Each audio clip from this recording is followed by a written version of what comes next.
Paano mo nakuha yung bata? Nung during time, pinablock ko na siya, Tita Mel. As in, ayoko na. Sabi ko, sa'yo na yung bata. Oh. So, unfortunately, Tita, nung pinanganak siya, yung bata nakainom ng amniotic fluid.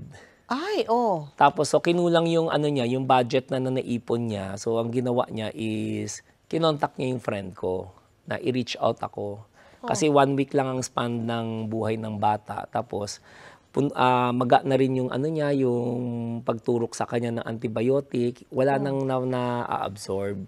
Pati paa. Tapos wala silang enough na pera na para bayaran yung antibiotic. Yung gamot. Oh, opo. Ano nangyari ngayon? So, yun ang dinil ko. Sabi ko, kung gusto mo, kunin ko yung bata, pero akin na to. Kasi syempre, bubuhayin ko yung bata, alagaan ko to.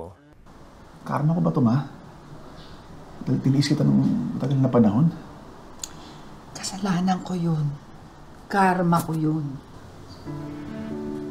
Baka dahil niloko ko si Sanya. Hindi ako naging mabuting ama sa anak namin. Hindi na ito tumigil. Ang hirap naman sumaya. Anak, hindi mo na mababago ang mga nangyayari pa. Ang meron ka, yung ngayon. At ngayon, kung ano man ang problema mo, may tatama mo.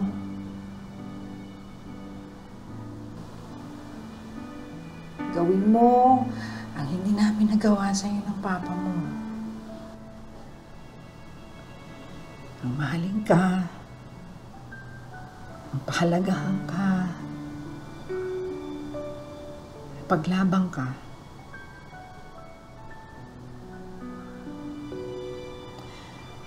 Mahirap gawin pero huwag mong susukuan ng anak mo. Yun ang magandang karma. Yun ang tama.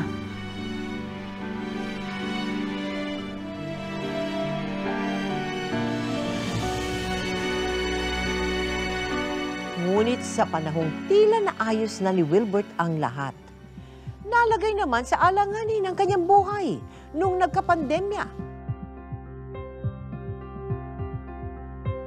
Na-intubate po ako, tapos 8%. Na-intubate ka? Opo, 8% lang po ang chances na masa-survive kasi nakikita ko sunod-sunod yung mga namamatay sa kabilang CCU.